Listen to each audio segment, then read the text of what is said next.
सुनो last numerical, अब सब लोग अपने अपने न्यूमेरिकल की तरफ निगाह करो। न्यूमेरिकल को हम दिखाए हुए थे, पढ़ना चालू कर रहे हैं सारे लोग, ये बच्ची चलो मुखातिब हो, पढ़ रहे हैं numerical. A body consists of a cone, last में एक न्यूमेरिकल छूटा था। A body consists of a cone and a hemisphere on the same base। एक बॉडी है जो एक कोन और एक हेमिस्फीयर, हेमिस्फीयर का मतलब आधा स्फीयर, आधा गोला। एक बॉडी कोन को और आधे गोले को सेम बेस पर रखती है। सेम बेस का मतलब बेस सेम, ठीक। इसके बाद आगे निकल, that is will their flat surface jointed together.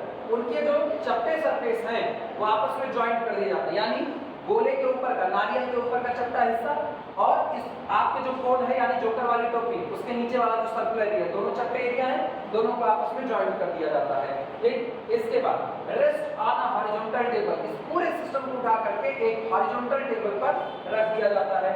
The hemisphere being in contact with the table, और हेमिस्फीयर का जो सिरा है वही टेबल के कांटेक्ट में होता है, क्योंकि आप चुटकी से इसको नहीं टिका सकते हो, तो आपको यहीं से टिकाना पड़ेगा, छोटी, ठीक। यहाँ छोटी मतलब छोटी, आप इसको यहाँ टॉप से नहीं टिका सकते, तो आपको यहाँ से टिकाना पड़ेगा। तो ये आपका टेबल पर रख दिया जाता है। फिर लिखा गया है so that, आप ये दिखाइए the greatest height of the cone so that the equilibrium may be stable is √3 times the radius of the hemisphere। ये बताओ, जब आपने यहाँ पर एक बोला, लास्ट में समझाया था, फिर समझा के शुरू करें।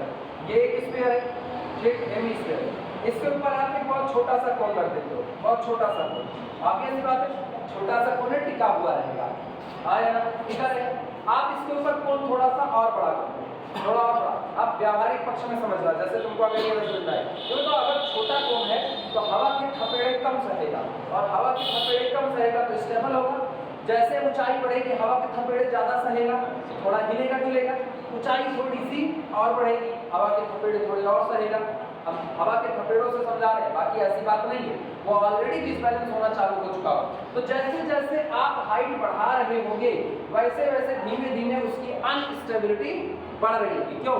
क्योंकि दोनों बॉडी के ज्वाइंट होने पर सीजी की ऊंचाई धीमे धीमे इंक्रीज कर रही है, और जब सीजी बढ़ रहा होता है तो उस दौरान आपकी स्टेबिलिटी क्या होती है, डिस्टर्ब हो रही है। क्लियर बात? एक वक्त ऐसा आएगा, कौन सा वक्त? इसकी रेडियस अगर r है तो इसकी रेडियस का √3r।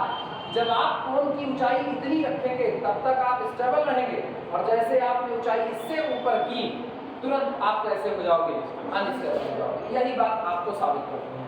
क्लियर हुआ? लास्ट टाइम में फिगर बनाया गया था, फिगर में कहा गया था कि मान लिया ये कंबाइंड बॉडी आपकी, जो कंबाइंड बॉडी उसमें ये नीचे वाला आपका कौन, हेमिस्फीयर का सीजी कौन हो गया, G2। हम लोग फार्मूला जानते हैं, फ्लैट सरफेस से जो आपका सेंटर ऑफ ग्रेविटी होता है किसका, आधे गोले का, चपटे वाले हिस्से से आप इसका आधे गोले का सीजी 3r/8 नीचे होता है, तो इधर से कितना ऊपर होगा, 5r/8 होगा। क्लियर है?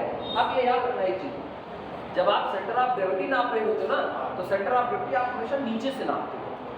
सीजी जब आप नाप रहे होते तो आप हमेशा कहां से नापते हो, नीचे से। कभी आप ये नहीं बताते तो ऊपर से सेंटर ऑफ ग्रेविटी, वो ठीक है। आधे गोले का अगर बताए ना यहाँ फ्लैट सरफेस से तो 5r/8 बताना, फ्लैट सरफेस ये है। अगर आप यहाँ से बताओगे कर्व सरफेस से तो 5r/8 बताओगे, तो हम आसान भाषा में फ्लैट सरफेस से बता लेते हैं 3r/8। लेकिन जब न्यूमेरिकल सॉल्व कर रहे होंगे तो हम फ्लैट सरफेस से सीजी नहीं नापेंगे, बल्कि कहां से नापेंगे, नीचे, जहां आपने टिका करके रखा हो। क्लियर है बात? अब सुनो, नीचे से सीजी की ऊंचाई 5r/8 होती है, एक बात इसकी हेमिस्फीयर कोन की जो होती है, कोन की वो उसके टॉप से 3h/4 होती है, टॉप से 3h/4। तो नीचे से कितनी होगी फ्लैट सरफेस से, ये बताओ, क्या टुकड़ा किए, 4 टुकड़ा किए, 3 आपने ले लिया, क्या बचा, 1 बचा, तो नीचे से हो गई h/4। तो जब फ्लैट सरफेस यहाँ से नापोगे तो ये जीवन की जो दूरी है यहाँ फ्लैट सरफेस से ये हो जाती है h/4। ये हुआ। अच्छा, तो कंबाइंड बॉडी का सीजी तो ये होगा नहीं, कंबाइंड बॉडी का सीजी नया होगा, उसको हम लोग क्या मानते हैं, कैपिटल जी। इतना तो फिगर था। इसके बाद हम लोगों ने कुछ और बातें लिखी थी। हमने कहा था for the cone CG present 3h/4, ये सब बता दिए। तो ए जीवन कौन होगा, ए जीवन अभी हमने कहा ना नीचे से ही नापेंगे हमेशा।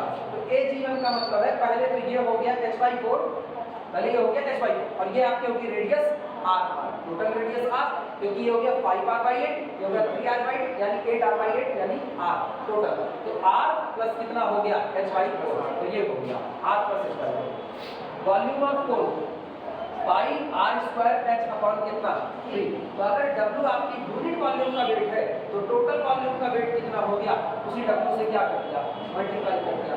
हेवी स्फीयर के लिए यही बात होती है, हेवी स्फीयर का वॉल्यूम कितना होता है 2/3 पाई आर क्यूब, तो टोटल वेट कितना होगा 2/3 pi r cube into unit volume का वेट W। ये सारी बातें लिख दिए थे, W को बता दिए थे, weight of the unit volume of whole body. इतनी बातें सबको समझ में है, ये हम लास्ट में बताए थे। अब शुरुआत करें फिर वापस समझा, चले आगे।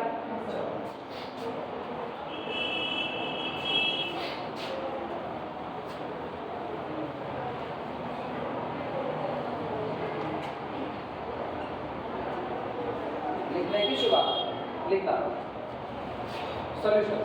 Late radius of hemisphere, let radius of hemisphere, let radius of hemisphere is equal to small r। चूंकि आपको ना तो कोण की ऊंचाई दी गई है, ना तो आपको अर्धगोले की रेडियस दी गई है, तो दोनों आपको मानना है। फिगर में ऑलरेडी मैंने r माना हुआ है, उसी को हम लिख दे रहे हैं कि हम ये मानते हैं, माना हेमिस्फीयर की रेडियस कितनी है r, और कोण की ऊंचाई मान लेते हैं height of the cone, height of the cone, height of the cone. Cone की हाइट देखो कौन, कोन की हाइट है ये यहाँ से b, और स्टॉप को कुछ नहीं मानेगा, स्टॉप को कुछ नहीं माने b o, ठीक। तो सुनो बी ओ सी ये टोटल लेकर के आपका कोण बनता है, तो height of the cone B O C, कोण बी ओ सी बोल रहे हैं, ठीक, इज इक्वल टू कितनी मान लेते हैं इस वाले, कोण की हाइट कितनी मान लिए इस वाले, कोण का नाम है बी ओ सी, इसीलिए आगे लिखिए कोण बी ओ सी। क्लियर हुआ? इसके बाद लिखना लेट माना G1 and G2, let G1 and G2 be the center of gravity, be the CG, be the center of gravity, short में उसी को CG कहते हैं, of the cone and hemisphere, of the cone and hemisphere,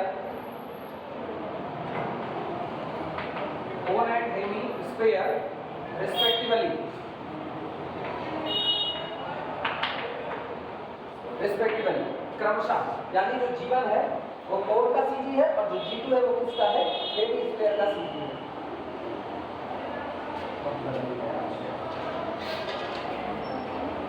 respectively सही में पढ़ना है, हमको बड़ा भारी था, और यहाँ कोई पढ़ लिया तो समझ लो दुनिया किसी कोने में पढ़ सकता है, अफ्रीकन महाद्वीप में पढ़ सकता है। ऊपर छत है नहीं इसके, तो एकदम बरकरार है अच्छा से, यहाँ तक पिए, यहाँ पाव भाजी बन गए तो कहीं और बर्गर नहीं हो, टेंशन फ्री है।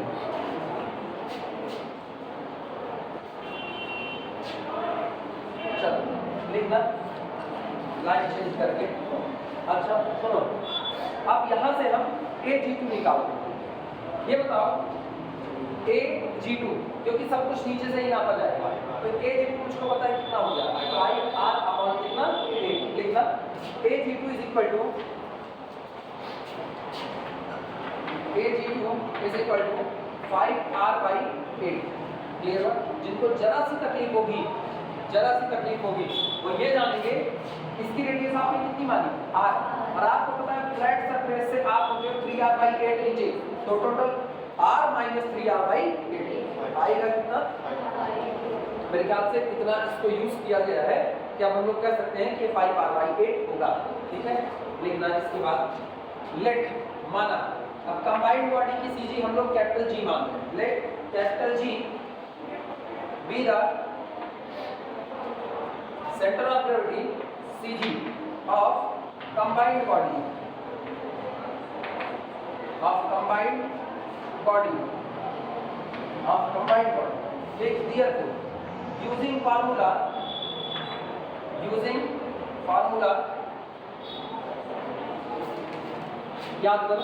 अब हम लोग को उस भाषा में याद दिलाया है जिस भाषा में मान निकल वगैरह के बुक में लिखा था, जब हम लोग सेंटर ऑफ मास जो होता था उसको हम लोग x बार y बार मानते थे, याद आ रहा है, वहां बार से रिप्रेजेंट करते हैं, x बार y बार। तो x बार क्या होगा, x bar w1 x1 plus w2 x2 plus w3 x3 so on wn xn upon total weight का जोड़ w1 plus w2 so on wn। याद आया? y बार क्या होता था, w1 y1 plus w2 y2 so on wn yn upon w1 plus w2 plus w3 so on wn। यहाँ भी वही इस्तेमाल होगा, ठीक ना। Using the formula x bar is equal to w1 x1 plus w2 x2 divided by w1 plus w2। क्यों मैंने ऐसा किया, क्योंकि मेरे पास दो ही वेट है, एक कोण का दूसरा किसका, हेमिस्फीयर का, तो हम लोग केवल दो के साथ काम करेंगे। क्लियर हुआ?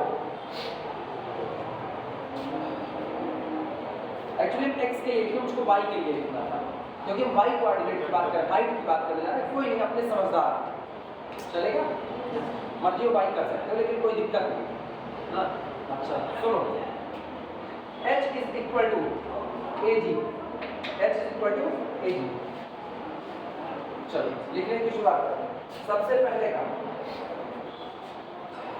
w1 x1, w1 पहला वेट, दो वेट हमारे पास है, एक वेट कोण का है और एक वेट किसका है, हेमिस्फीयर का।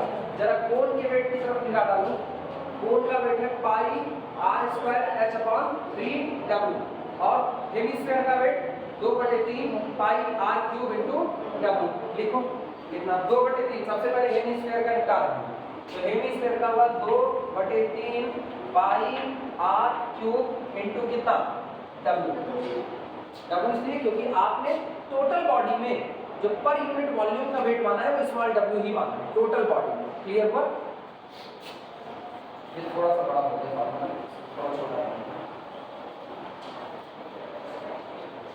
इनटू y1 का मतलब cg के लिए आप बोलो y1 कितना रखोगे, बोलोगे y1 कितना, जमीन से नापो, जमीन से, तो 5r बाई y1 कौन, y1 सेंटर ऑफ ग्रेविटी है हेमिस्फीयर। नहीं समझ पाए? सुनो, फार्मूला होता है y bar is equal to w1 पहली बॉडी का वेट और इनटू y1 पहली बॉडी की सेंटर ऑफ ग्रेविटी का y कोऑर्डिनेट, आया ना, प्लस w2 दूसरी बॉडी का वेट इनटू y2 दूसरी बॉडी के लिए सेंटर ऑफ ग्रेविटी की ऊंचाई और डिवाइडेड बाय कितना, w1 प्लस w। ये हुआ। ये बताओ पहली बॉडी हमने अगर हेमिस्फीयर मानी तो मेरा w1 यानी हेमिस्फीयर का वेट, फिगर बताओ हेमिस्फीयर का वेट कितना, 2/3 पाई r क्यूब इनटू कितना w। तो हेमिस्फीयर का वेट मैंने पहले लिखा, आया ना, तो ये आपका हो गया w1 और ये आपका होना चाहिए कौन सा, y1 का मतलब हेमिस्फीयर की सेंटर ऑफ ग्रेविटी। लेकिन अभी क्या है, सेंटर ऑफ ग्रेविटी आप हमेशा कहां से नापोगे, जहां आप टिके हुए हो वहां से नापोगे। तो आप टिके कहां पर हो, बेस a पर, तो a से कितनी ऊंचाई पर हो, 5/8 पर, तो ये कितना हो 5/8। समझ में आई बातें? अच्छा, प्लस इसके बाद आप लिखोगे w2 का मतलब कोण का वेट। बताओ कोण का वेट कितना है, पाई r स्क्वायर h अपॉन कितना 3 और इनटू, अच्छा w नहीं, w इनटू। अब सुनो, बेस जहां आप टिके हो वहां से cg की ऊंचाई यानी जीवन की ऊंचाई, ये बताओ a से लेकर के जीवन की ऊंचाई, पहले तो आप ये r निपटा दो, अब फिर आप h/4 निपटा दो, तो कितना हो गया r प्लस h/4। हाँ या ना, सहमत हो? अब होल डिवाइडेड बाई दोनों वेट का जोड़, दोनों वेट का w1 और w2 यानी 2/3 पाई r क्यूब इनटू w और प्लस 1/3 पाई r स्क्वायर h इनटू कितना w। सही है कि गलत? नोट करना।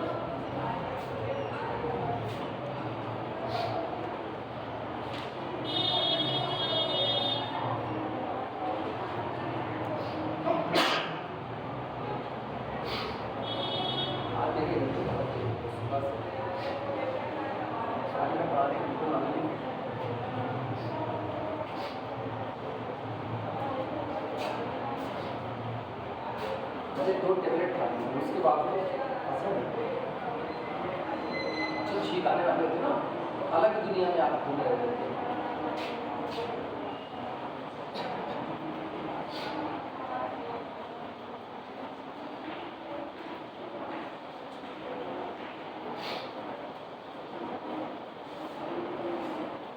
ये बताओ भैया, दोनों में से पहले तो 1/3 1/3 1/3 उड़ा सकते हैं, हाँ या ना? अब 1/1 कैलकुलेशन कर रहे हैं, ठीक है, इकट्ठा नहीं कर रहे। 1/3 1/3 1/3 1/3 काट दी। फिर सुनना, पाई पाई पाई पाई उड़ा सकते हैं। फिर सुनना, डब्लू डब्लू डब्लू डब्लू उड़ाया जा सकता है, सब उड़ा दो पहले ऐसे ही जैसे हमने किया है। आर भी यहाँ है, आर क्यूब यहाँ है, आर स्क्वायर यहाँ, आर स्क्वायर यहाँ, आर क्यूब, इसका मतलब क्या कहूँगा, आर स्क्वायर उड़ा सकते हैं, हाँ या ना? सहमत हो? तो सुनो कैसे उड़ाएंगे, ध्यान से सुनना। ये तो गया पूरा आर स्क्वायर पूरा पूरा, लेकिन इधर से गया आर क्यूब गया, तो लेकिन अभी एक पावर बची, तो देखो जो आर बचा, सहमत हो कि नहीं? अच्छा फिर सुनना, ये पूरा आर स्क्वायर उड़ा दिए कॉमन करके, और यहाँ से आर स्क्वायर कॉमन किया तो ये पावर 3 खत्म, बचा आर, हाँ या ना? ऐसे ही काट के बचाओ तो प्रॉपर वे में लिखें। और अभी कुछ नहीं हुआ, बाकी बात में देखेंगे।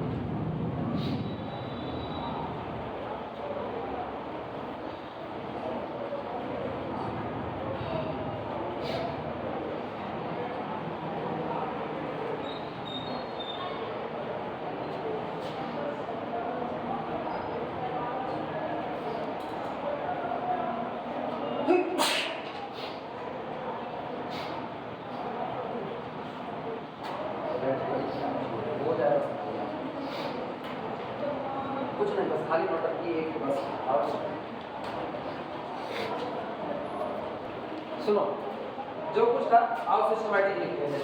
तो ए जी इज इक्वल टू, एक और चीज सुनना, अच्छा एच बराबर ए जी, एच बराबर A G is equal to, दिमाग लगाना, क्या यहाँ से आर बचा है, तो r into r, r square r multiply होगा, तो r into r square A का, सुनो 2 1 के 2 2 चौके 8, तो 5/4 आर स्क्वायर, सहमत हो कि नहीं?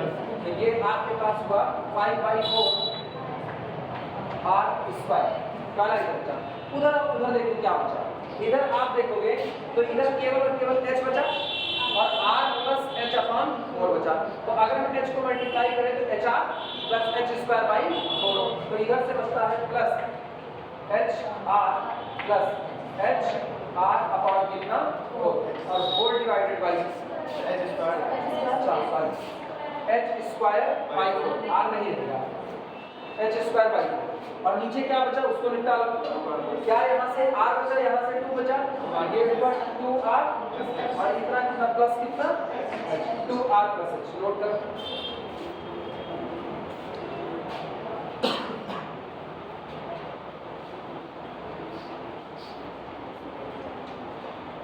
बस मेरा काम हो चुका है।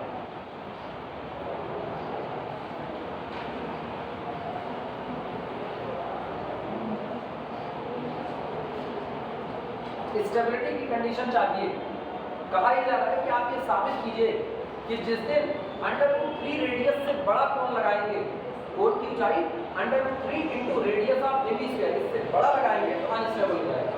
तो आपने लोग ना स्टेबिलिटी निकाला, कब तक स्टेबल रहेगा, स्टेबिलिटी की शर्त अगर यार, हाँ बोलो कुछ कही क्या, स्टेबिलिटी की कंडीशन क्या है, 1/h ग्रेटर देन होना चाहिए 1/r प्लस 1/R, यही शर्त है।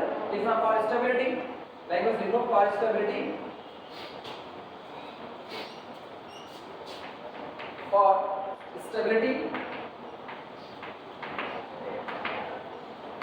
1/h ग्रेटर देन होना चाहिए 1/r प्लस 1/R। लेकिन फ्लैट सरफेस के लिए रेडियस कितनी, इन्फिनिटी, फ्लैट सरफेस के लिए रेडियस कितनी हो जाएगी, इन्फिनिटी। तो इसका मतलब एक सरफेस आपका फ्लैट हो गया, तो this implies that 1/h is greater than 1/r और प्लस 1/, यानी 1/h ग्रेटर देन होना चाहिए 1/ किसके, r। हाँ या ना? नोट करो।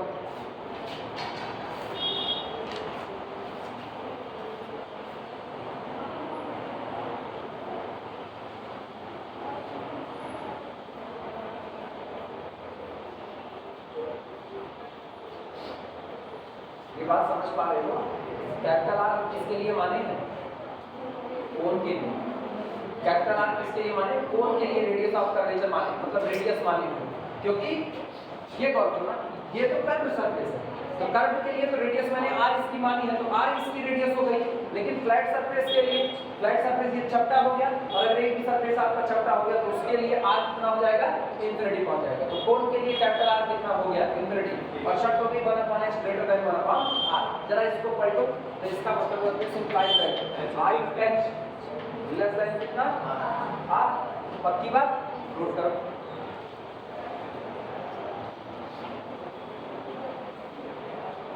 और हाइट h कौन है? AG। इसका मतलब क्या है? अगर आप स्टेबिलिटी चाहते हो, गौर करना, तो इसका मतलब अगर आप स्टेबिलिटी चाहते हो तो जो AG है वो आपका रेडियस r से कम होना चाहिए। रेडियस r से कम, यानी जितनी आपकी रेडियस है अगर उससे बड़ा कोण लगाओगे तो स्टेबल नहीं रह पाओगे। लेकिन अपने को साबित क्या करना है? जरा न्यूमेरिकल पढ़ो। न्यूमेरिकल में क्या लिखा है?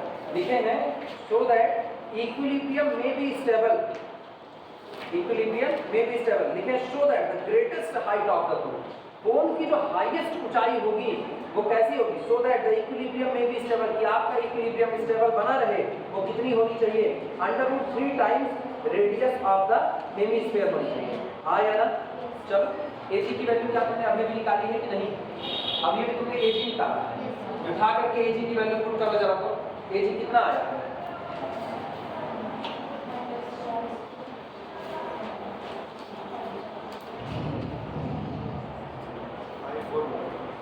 This implies that AG की वैल्यू ये सामने 5/4 r² प्लस h को अभी कॉमन ही रहने देते हैं ना, r प्लस h बाई कितना? 4, और डिवाइडेड बाई, या तुम्हारी मर्जी, तुम जो मर्जी बोली तो कोई दिक्कत नहीं उसकी, ठीक, डिवाइडेड बाई 2r प्लस कितना? h। ये आपका कौन है? AG। करेक्ट, AG आपका लेस देन कितना होना चाहिए? r होना चाहिए। क्लियर हुआ? एक्चुअली मुझको रिलेशन दिखाना है सेंटर ऑफ ग्रेविटी और रेडियस r के बीच का नहीं। जो आपने ये निकाला, इधर सुनो समझो, तुम लोग सोच रहे होगे स्टेबिलिटी की कंडीशन तो ये आ गई, और जबकि निकालना है h के फॉर्म में कि हाइट h वो आपकी √3r से ऊपर नहीं जानी चाहिए। हाँ, तो गौर तो करो, वो हाइट h के और रेडियस r के बीच का रिलेशन। और हाइट h किसकी हाइट है? हाइट h किसकी हाइट है? कोण की हाइट मानी बात। आई बात है समझ में ना? आपने लोग कुछ गड़बड़ी किए हैं शायद, तभी हम लोग कंफ्यूज हुए। गड़बड़ी क्या की पता है? यही कंफ्यूज कर रहा है ना? h डैश का भी उसको अच्छा काटने से तो अच्छा h डैश इसको कर। हाँ या ना? h डैश मान और a dash, sorry h dash, जहां ना AG बराबर h है उसको h डैश कर दो, वो कंफ्यूजन पैदा कर रहा है।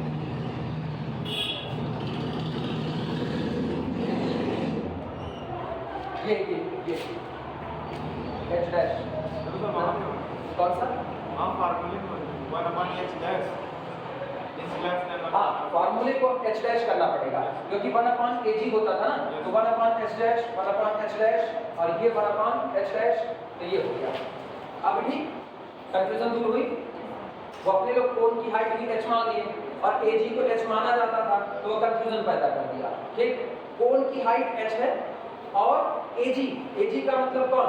फ्लैट सरफेस से, यहाँ से फ्लैट सरफेस से सेंटर ऑफ ग्रेविटी G की जो ऊंचाई है वो हमने h डैश मानी है। तो अभी जो रिलेशन आया है ये रिलेशन h डैश और किसके बीच में है? r के। लेकिन मुझको रिलेशन चाहिए h के और किसके बीच में? r के। तो h डैश की वैल्यू हम निकाल चुके हैं और h डैश की जो वैल्यू आई है वो रिलेशन है r का और किसका? h का। तो इसी को तुम सिंप्लीफाई कर लो, तुमको h के और r के बीच में रिलेशन मिल जाएगा और वही स्टेबिलिटी की कंडीशन मिल जाएगी। अभी बातें समझ में आई? कंफ्यूज है इसमें? हाँ, ये बताओ स्टेबिलिटी में आज कौन सी क्लास है? हाँ, पहली है स्टेबिलिटी में, आज पहली है। अरे संकोच ना करो, बोल सकते हो, बहुत लोगों की पहली होती है क्लास, आज पहली है ना?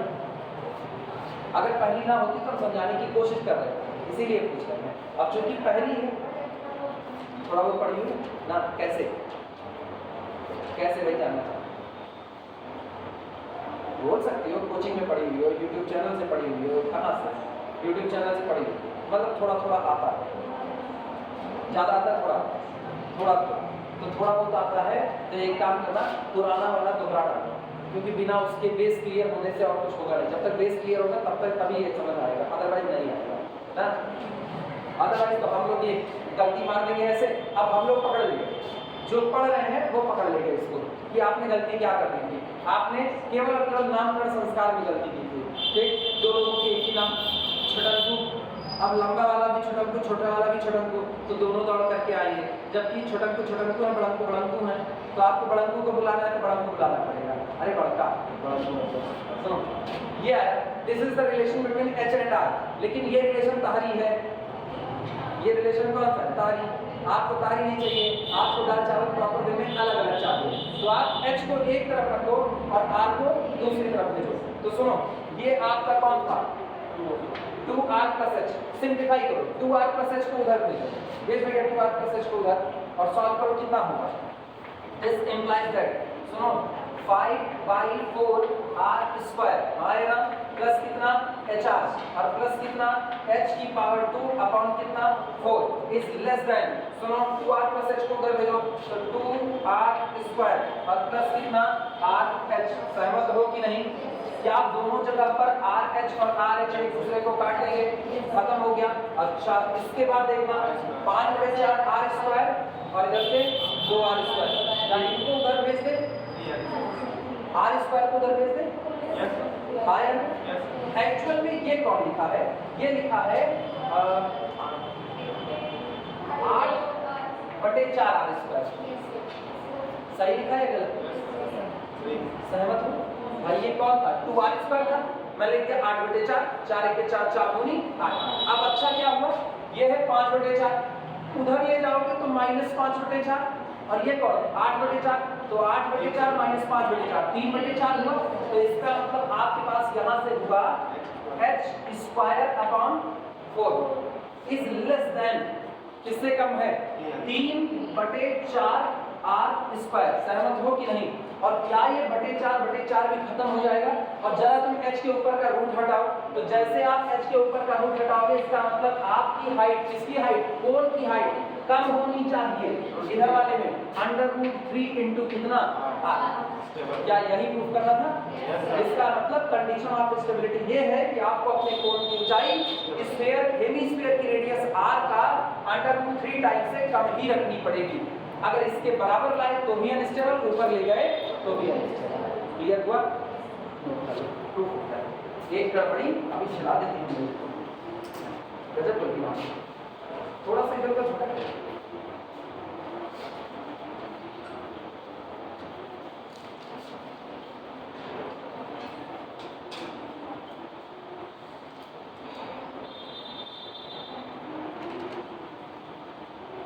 हम अपने ही YouTube चैनल के लेक्चर ओपन कर देते हैं देखने के लिए, लेकिन फिर वही होगा ना, किसी एक के लिए ओपन करने का मतलब है जो लोग आराम से घर पर बैठे हुए हैं और इस गर्मी में गर्मी नहीं झेलना चाहते हैं, उनका भी फायदा हो जाएगा और वो हम कर देंगे। जो आ रहे हैं उनमें और जो नहीं आ रहे उनमें फर्क होना चाहिए। क्या कर सकते हैं, इसी को कहते हैं मजबूरी, हम मजबूर हैं। फिर भी अगर तुमको पढ़ना है कि हाँ इत्मीनान से सिखाया गया है, पढ़ना है, अगर फिर भी पढ़ना है तो रास्ते हैं, तब भी रास्ते, लेकिन तब तुमको ईमानदार बनना पड़ेगा।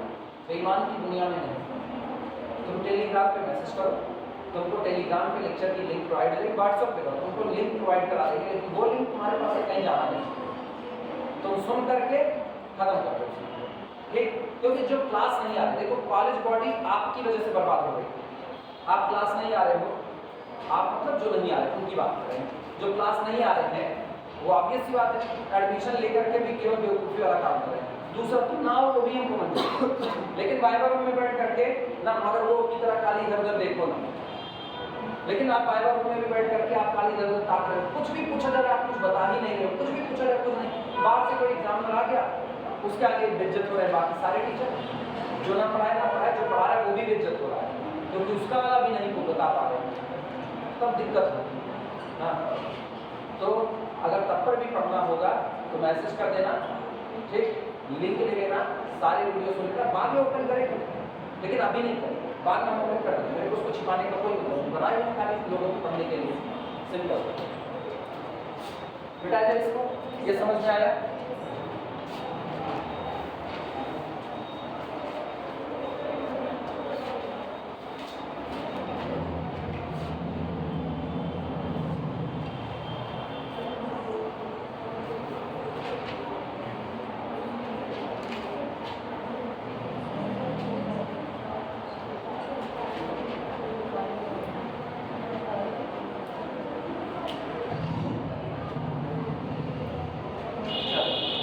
अगला हम कर लेते हैं problem in a thin hemisphere problem. देखो a thin hemisphere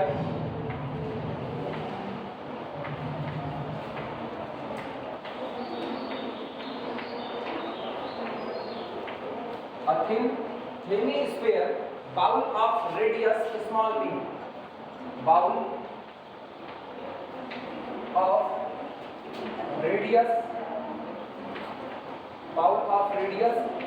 small b and weight capital W and weight capital W rest in equilibrium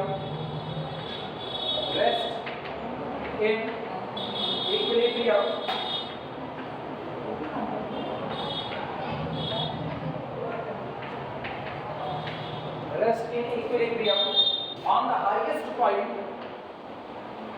of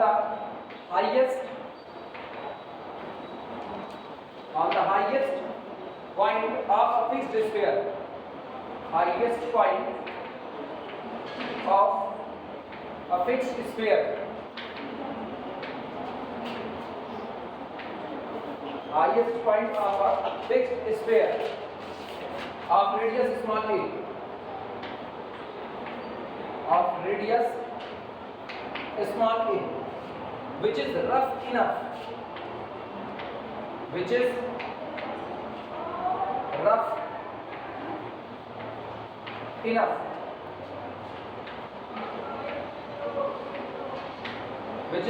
enough to prevent any sliding,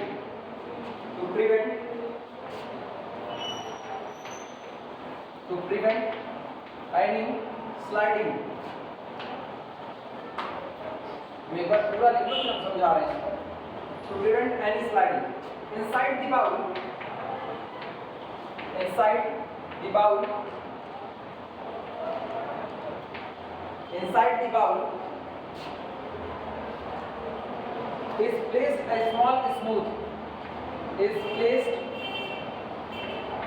is placed a small smooth sphere of weight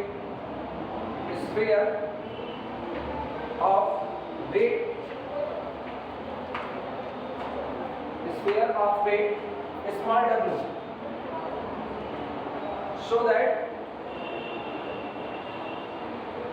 so that the equilibrium is unstable, the equilibrium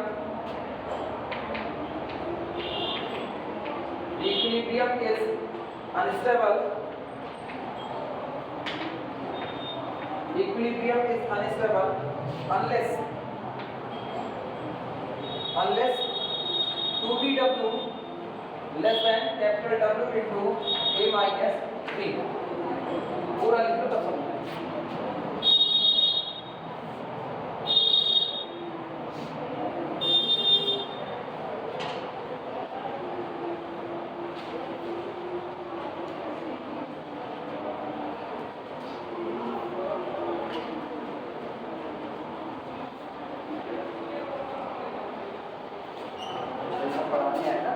पढ़ने जो है वो जो पढ़ाने हैं सब लोग एक गमछा लेते हैं, ऐसे करने पे रखे हैं। अच्छा बहुत एकदम खेत में काम करते हुए किसान की तरह हम लोग वैसे ही खा करके उसके बाद ऐसे सब तरीके से।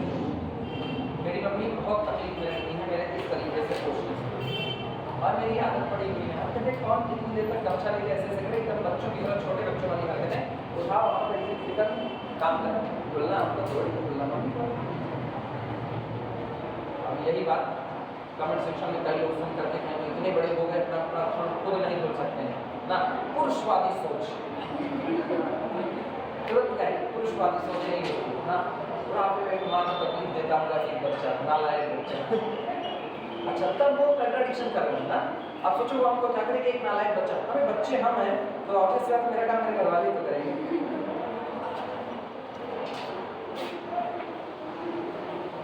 चलो अगर सब लोग सवाल लिख चुके हो तो कथा की शुरुआत की जाए, शुरू करें। लिखो लिखो आराम से, कोई जल्दी बात नहीं, इतनी गर्मी में कौन करता है। गणेश लक्ष्मी बना के सब गणेश लेक्चर के ऊपर गणेश लक्ष्मी नहीं, कथा शुरू की जाए गणेश लक्ष्मी। अच्छा ये या तो उत्पाद शुरू करो, अब उत्पाद तरफ आरंभ, यहाँ से उत्पाद की शुरुआत हुआ ऊपर बगल बगल हो गया। चलो ध्यान दो सब लोग, शुरुआत करते हैं। अब थिन हेमिस्फीयर बाउल, एक पतला अर्धगोले वाला कटोरा, ठीक है। कटोरे का शेप, अगर आप कटोरे को पूरा कर दो तो स्फीयर बन जाएगा, ठीक है। आपको आधा वाला हिस्सा रखना है, ठीक है। और स्फीयर कैसा है, बहुत पतला सा, ये नहीं कि आप मोटा सा स्फीयर ले तो वो तो ऑलरेडी भारी हो जाता है, भारी चीजें स्टेबल हो जाती है। भारी चीजों का सीजी नीचे जाता है, तो जब भारी चीजों का नीचे सीजे जाता है तो इसका मतलब स्टेबिलिटी की तरफ बढ़ रही है। ये बहुत भारी की बात नहीं करे, ये करे एक हल्का अर्धगोलाकार में कटोरा है जिसकी रेडियस कितनी है, स्मॉल बी है, एंड वेट कैपिटल डब्ल्यू, और उसका भार कितना है, कैपिटल डब्ल्यू है। रेस्ट इन इक्विलिब्रियम, वो साम्यावस्था में रख दिया जाता है, कहां पर, on the highest point of a fixed sphere. एक स्फीयर को नीचे फिक्स किया गया और उसके टॉप पॉइंट पर एक कटोरे को टिका करके रख दिया जाता है, ऑफ रेडियस स्मॉल ए। और जिस स्फीयर को नीचे फिक्स किया गया उसकी रेडियस कितनी है, स्मॉल ए है, विच इज रफ इनफ। और ये वाला गोला जो नीचे रखा गया ये पर्याप्त रूप से खुरदरा है टू प्रिवेंट, रोकने के लिए, एनी स्लाइडिंग, किसी भी तरह की फिसलन को रोकने के लिए वो पर्याप्त रूप से खुरदरा है। मतलब आपने जो नीचे गोला बैठा है, जैसे आप प्लास्टिक की बॉल ले लो, तो जो प्लास्टिक की बॉल होती है काफी चिकनी होती है, उसके ऊपर अगर आप कटोरा भी टिकाना चाहो तो फिसलन लेगा। तो आप प्लास्टिक की बॉल हौदी ले लो बड़ी सी, जो सीमेंटेड बनी थी, खुरदरी होती है, आप उसको पलट दो, उसके ऊपर आप एक कटोरे को टिका दो इनसाइड द बाउल। और जब आपने कटोरे को टिका दिया, कटोरे को रख दिया, तो उस कटोरे के अंदर inside the bowl is placed a small smooth sphere of weight W. तो आप उसके अंदर में एक छोटा सा स्फीयर रख दो, स्मॉल स्मूथ स्फीयर। और वो स्फीयर चिकना होना चाहिए। चिकना मतलब जब आपका कटोरा तिरछा मिर्चा होगा तो वो भी अपनी जगह को बदलेगा। जैसे आप छोटी सी गोली डाल दो, आप प्लास्टिक वाली बॉल डाल दो, तो ये लोग स्मूथ सरफेस हो जाते हैं, ठीक। शो दैट, आप ये दिखाइए the equilibrium is unstable unless, आप दिखाइए कि जो ऊपर आपने गोला रखा हुआ है वो कटोरे के अंदर में बॉल रखी हुई है, तो पूरा का पूरा सिस्टम अनस्टेबल होगा। तब तक अनस्टेबल रहेगा जब तक 2BW छोटा बना रहेगा capital W into A minus, और जिस दिन ये पूरी वैल्यू बड़ी हो जाएगी उस दिन पूरा सिस्टम क्या हो जाएगा, स्टेबल हो जाएगा। क्लियर हुआ? चलो फिगर बनाते फिर प्रूव करते हैं।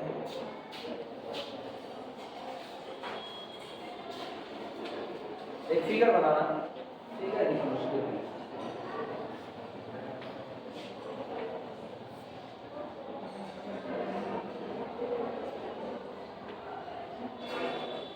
मान लो बोला है यार, मान लो, और हम सही नहीं बना सकते।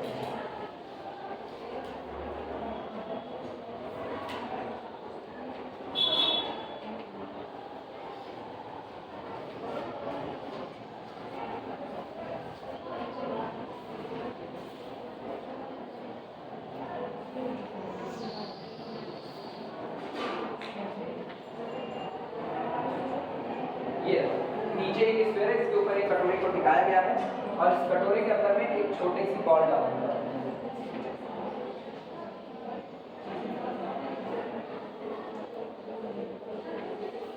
एक छोटी बॉल डाल दी जाती है, ठीक। और बॉल का वेट कितना दिया गया है, कैपिटल W दिया गया है, ठीक।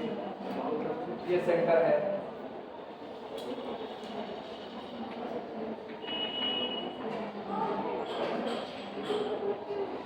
इसको यहाँ पर हम CG मान लेते हैं G1, और यहाँ कंबाइंड बॉडी का CG रख देते हैं हम यहाँ पर कैपिटल G। और इस तरीके से जो इसका सेंटर है, सेंटर को हम क्या कहते हैं, सेंटर है 2', ठीक, नीचे वाला सेंटर हम O मान लेते हैं और पॉइंट ऑफ कांटेक्ट जो आपका है, पॉइंट ऑफ कांटेक्ट इसको हम कैपिटल A कह देते हैं और ये रेडियस नीचे वाले की कितनी दी गई है, स्मॉल a दी गई है। पहला फिगर समझ आया? वापस समझना पहला फिगर। नीचे एक स्फीयर दिया गया है, ध्यान से देखो, नीचे एक स्फीयर दिया गया है, इस स्फीयर के लिए रेडियस कितनी हो गई है, स्मॉल a है, वो आपको दिया गया है। इसके ऊपर एक कटोरी को टिका करके रखा गया है, सेंटर ऑफ ग्रेविटी कितनी मानी गई, g1, और इसके अंदर में एक बॉल को रखें, बॉल का वेट कितना है, w, और कंबाइंड बॉडी के लिए सेंटर ऑफ ग्रेविटी कितना मान लेते हैं, कैपिटल G मान लेते हैं। ऊपर वाले हेमिस्फीयर का सेंटर कितना मान लेते हैं, O डैश, और नीचे वाले का कितना मान लिए, O, और पॉइंट ऑफ कांटेक्ट हो गया कैपिटल A हो गया। ये पहला फिगर बनाओ, तो दूसरा बनाओ, दो फिगर बनेंगे।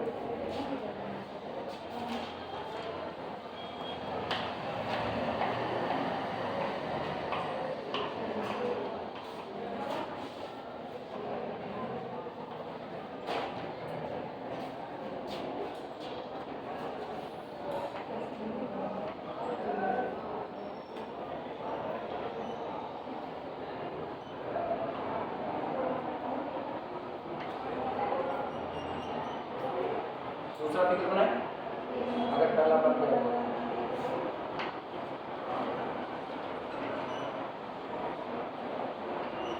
दूसरे फिगर में कटोरे को थोड़ा सा टिल्ट कर दो, मतलब झुका दो।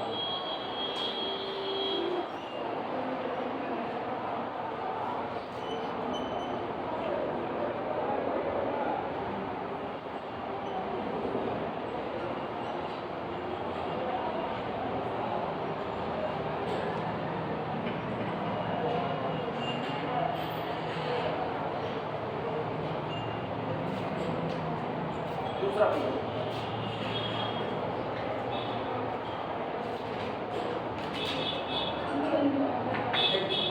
ये स्पेयर हो गया, नीचे वाला ये अभी भी एज यूजुअल पोजीशन में है। कटोरे को इसमें थोड़ा सा झुका देते हैं, टिल्ट कर दो, तो ये थोड़ा झुका हुआ लग रहा है, इसलिए हम इसको थोड़ा ज्यादा अच्छा बना देंगे।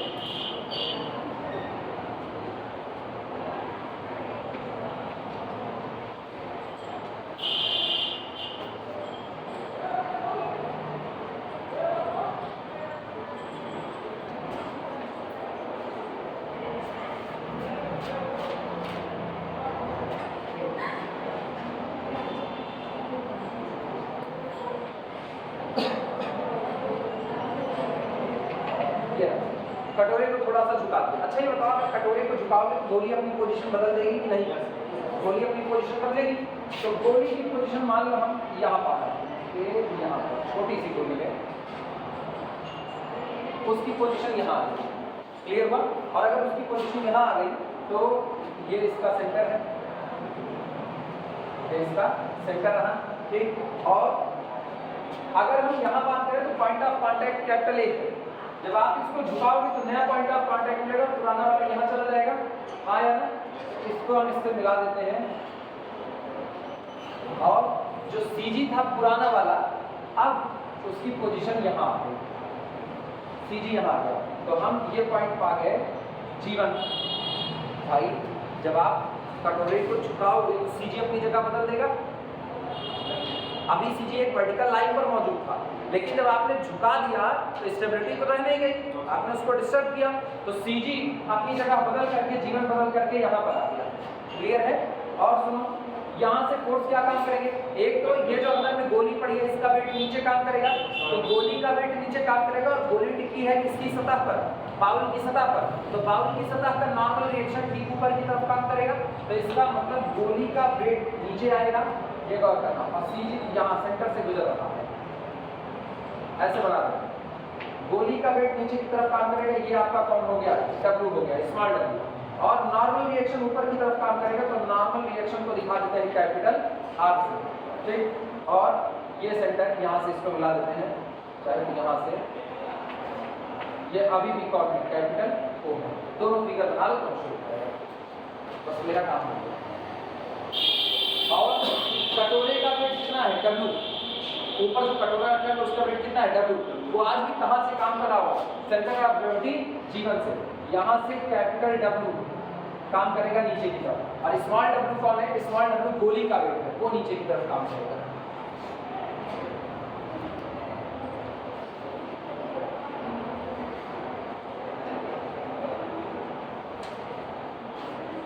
बहुत इत्मीनान से समझने की चीज़ है, इसमें कोई जल्दबाजी नहीं है। सवाल लगाओ तो खूब इत्मीनान से इसके लगाओ, कॉन्सेप्ट को सीखते हुए।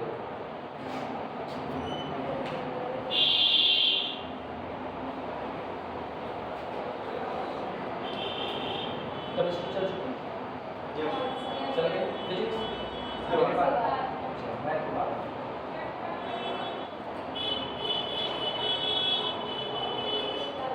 शुरुआत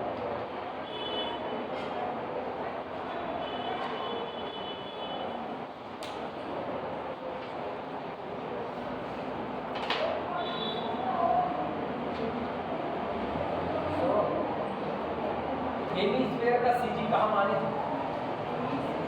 हेमिस्फीयर का सीजी फ्लैट सरफेस से 3r/8 माने थे, तो कर्व सरफेस से 5r/8 होता था। अब ये था ठोस गोल, आपका करोड़ा पतला है थिन, हाँ, और वो होता है हॉलो स्फीयर, वो खोखला होता है। तो खोखले के लिए जो होता है ना वो r/2 होता है, खोखले के लिए r/2। अभी फिर किनारे उसको लिखा देते हैं। ये जो चीज़ें तुम्हारे लिए नई ऑलरेडी नई नहीं है, फिजिक्स में है ये सब कुछ, तुम भूल चुके हो, तो हम उसको हर एक कॉर्नर पर लिखाते चले जा रहे हैं। और तुम याद रखना कि पतले गोले की चर्चा कब हुई है और भारी गोले की चर्चा कब हुई है। क्लियर हुआ? जैसे तरबूज के लिए आप क्या लोगे? तरबूज के लिए, तो तरबूज के लिए आप क्या लोगे? 3r/8 टॉप सरफेस से, मतलब चपटे सरफेस से, ठीक, और कर्व डाले से 5r/8 के। लेकिन अगर तरबूज में अंदर लाल वाला हिस्सा निकाल दो, अब वो बंडल टाइप का बन गया, उसके लिए क्या लोगे? दुबड़ी टाइप का बन गया, उसके लिए क्या लोगे? उसके लिए r/2 लोगे, खोखला होगा, ठीक। अब वो खोखला हो चुका है, क्लियर है? कॉर्नर पर लिख लो, इसी फिगर के नीचे लिख लो, जहां फिगर लिखे हो यहीं पर लिख देना, CG of hollow hemisphere, CG of hollow hemisphere, CG of hollow hemisphere bowl is at r/2 distance from point of contact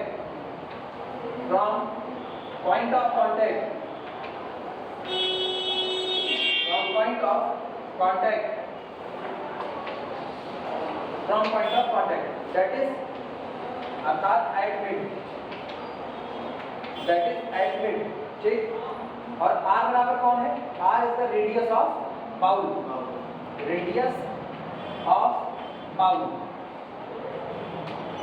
जो आपका खोखला कटोरा है, उस खोखले कटोरे की रेडियस अगर r है तो CG आपका जो मौजूद होगा वो आधे पर मौजूद होगा, r/2 पर मौजूद होगा। लिख दो उसी फिगर के नीचे।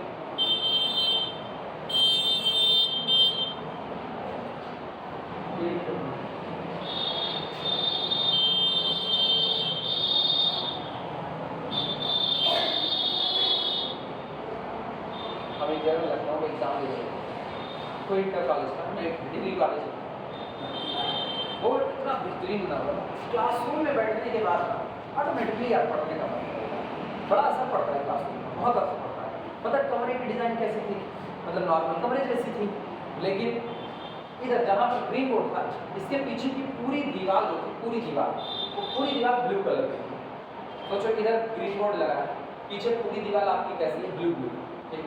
इधर वाली दीवार जो थी, इधर वाली दीवार वो इधर ऑरेंज कलर में थी, और एकदम जस्ट पीछे वाली जो दीवार थी वो एकदम ग्रीन कलर में पूरी तरह। अच्छा तो उसका कलर सफ़ेद, मतलब घुसने के बाद आप जैसे किसी अपने घर के ना बेडरूम वगैरह में आप बैठे हुए हो जिसमें इतना कलरफुल माहौल है।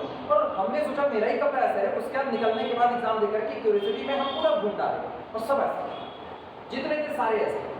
जब क्लासरूम तक जाने का जो रास्ता था, जैसे कॉलेज के सामने जो लॉन छूटा हुआ था, लॉन बाकायदा खंजा बिछा हुआ था, क्यारियाँ बनी हुई थी, क्यारियों में फूल लगे हुए थे, और साथ बोर्ड लगा था, तोड़ते हुए पकड़े जाने पर जुर्माना झेलना पड़ेगा और रजिस्ट्रेशन भी झेलना पड़ेगा। लिख दिए थे बाकायदा कि आप नहीं जाते हो, लाल गुलाब निकला तो आप उसको तोड़ते हुए ले चले गए मगन होकर के, नहीं, बाकायदा फूल पौधे।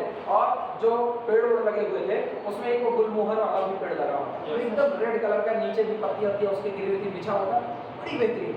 5 नीम के पेड़ थे कैंपस के अंदर, बड़े बड़े पुराने वाले नीम के पेड़ थे कैंपस के अंदर में, एग्जाम दे करके निकलो तो एकदम ठंडी हवा या फिर छांव का सुकून लो। और क्लासरूम में जहाँ पर एग्जाम करवा रहे थे उन्होंने एग्जाम की फैसिलिटी दी हुई थी, बच्चों की भी फैसिलिटी थी। पंखे कैसे लगे थे, जैसे इतना बड़ा हॉल, इतने बड़े हॉल में उन्होंने यहाँ बीम पर 3 पंखे डाले थे, बीम पर 3 पंखे, फिर पीछे वाले बीम पर 3 पंखे और इसके पीछे 3 पंखे, तो एक कमरे में टोटल उनके 6 पंखे लगे हुए थे। नहीं सॉरी, 3 3 का 9 पंखे लगे हुए थे, 9 पंखे ये उनके पास मौजूद थे। इसके बाद जो लोग कॉर्नर पर बैठ रहे हैं उनके लिए बड़े बड़े 2 पंखे थे कॉर्नर में, ऐसे साइड 2 पंखे थे। अब चूंकि एग्जाम का पंखे तो वो उखाड़ करके ले नहीं जाएंगे, जो एग्जाम हो रहा था उस एग्जाम के लिए स्टूडेंट्स के लिए पीछे इस रो में एक, इस रो में एक, उन्होंने 2 कूलर रखे थे, मस्त व्यवस्था। ये तो था केवल एग्जाम की व्यवस्था। पंखे उनके परमानेंट है भाई, पंखे एग्जाम की व्यवस्था में नहीं आते, कूलर एग्जाम की व्यवस्था में है। हम बाहर निकले, हम लॉ देखेंगे जितना जिन्होंने स्टूडेंट को दिया हुआ है तो ये अपने डिपार्टमेंट को क्या दिए, हर डिपार्टमेंट पे एसी लगा हुआ है, हर डिपार्टमेंट पे एसी लगा था। चलो एसी वो थोड़ी सी बहुत ज़्यादा चीज़ हो गई, लेकिन क्लासरूम का कलर और क्लासरूम में पंखे, वो भी प्रचंड गर्मी में, ये मेरे को बड़ा अच्छा लगा कि क्लासरूम का कलर ऐसा है। एक नींद का बात, एकदम बोरियत जा करके अंधियारे में बैठ गए हो, एकदम मुर्दाली से खुदे बैठे हुए, मुर्दाली सा कमरा, उसमें आप एकदम और मुर्दनी छाई पड़ी है, टीचर भी मुर्दली सा पढ़ा रहा है, बेटा सो हो गया काम। वाह एनर्जी, मेरे अंदर बड़ी एनर्जी थी, एग्जाम पास नहीं हुई।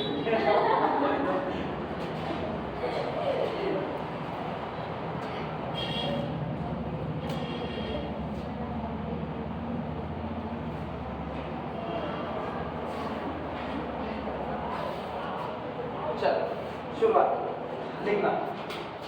अब सुनो, सारी चर्चा हो गई, हम फिगर के बारे में कुछ नहीं बता रहे, सब कुछ पता है अपने लोगों को, ठीक है। सीधे लिख रहे हैं, जो बाउल है उसको स्लाइटली डिस्प्लेस्ड कर दिया जाता है। चलें शुरुआत करें यहीं से, बाकी सब समझदार होना, कहना भी मत समझदार नहीं, लिखना सॉल्यूशन है। देखो, if bowl be slightly displaced, if bowl be slightly displaced, S-L-I-G-H, slightly displaced. If bowl be slightly displaced, then a small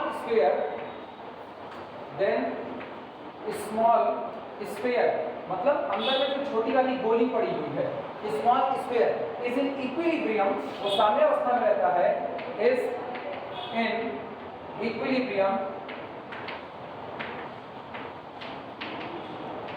सुनो इन्होंने जो कहा स्लाइटली डिस्प्लेस्ड, कटोरा ऊपर रखा गया, आप कटोरे को बहुत हल्का सा, ऐसे हल्का सा झुकाओ, गोली जरा सी जगह बदलेगी और आकर के रुक जाएगी, तो इक्विलिब्रियम में हो गई। आप कटोरा रखो, ऐसे आप कटोरा गिरा दो, तुरंत सडनली आप ज्यादा कर दो तो क्या करेगा, गोली तेजी से ऐसे ऊपर चढ़ेगी, फिर लगातार ऐसे चलती रहेगी तब तक जब तक उसकी एनर्जी खर्च ना हो जाए, हाँ या ना, और जब एनर्जी खर्च हो जाएगी तो आकर के रुकेगी। तो इसीलिए इन्होंने क्या कहा, स्लाइटली डिस्प्लेस्ड, तो हल्का सा आपने डिस्प्लेस किया तो आकर के रुक गई, और कोई चीज अगर बैलेंस हो गई तो इसका मतलब उसके ऊपर जो फोर्स लगे थे वो आपस में एक दूसरे को नलीफाई कर दिया, वो बैलेंस्ड हो गए, हाँ या ना, लिखना इसी बात को। Then small sphere is in equilibrium under the action of, under the action of two forces, under the action, प्रभाव, action of two forces, under the action of two forces। सबसे पहला फोर्स तो उसका खुद का वेट होगा जो कि डाउनवर्ड नीचे की तरफ काम कर रहा होगा, लिखना weight, WEIGHT, weight small w, acting vertically downward,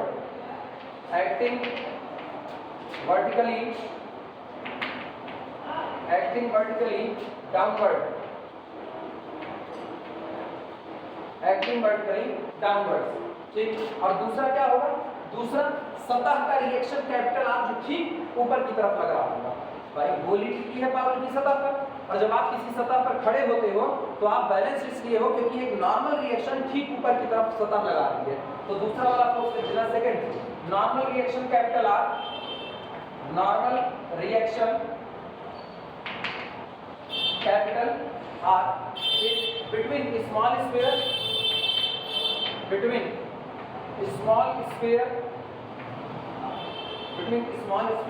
and bowl, ठीक। नो टर्म, ये दोनों बातें जिनके प्रभाव में वो बैलेंस है। एक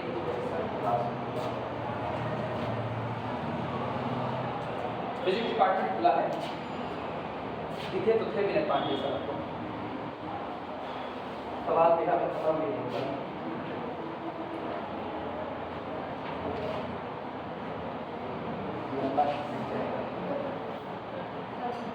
सुनो, जहां पर हम आए हुए हैं यहां से ये मतलब पूरा फिगर समझ में आ गया है, ठीक है। और ये सारी चीजें किसके प्रभाव में ये समझ में आ गया, तो अब कल फिगर नहीं बनाएंगे, ठीक है। फिगर सबकी कॉपी में मौजूद है। अब मुझको केवल और केवल सेंटर ऑफ ग्रेविटी जी की ऊंचाई को कैलकुलेट करना है बस। एक बार मुझको एजी मिल गया ना, यहाँ से बेस से सेंटर ऑफ ग्रेविटी की ऊंचाई वो मेरे को मिल गई, तो हम उस पर स्टेबिलिटी अनस्टेबिलिटी की कंडीशन लगा करके सॉल्व कर सकते हैं। फार्मूला याद है ना, formula x bar is equal to w1 x1 plus w2 x2 upon w1 plus w2, इसी का इस्तेमाल हम लोग करेंगे, ठीक है। आगे कुछ नहीं कर रहे हैं, वरना आधे पर रुकेगा वो और डिस्टर्ब करेगा, इतने पर इसको रुको। ये लो तो आखिरी क्लास में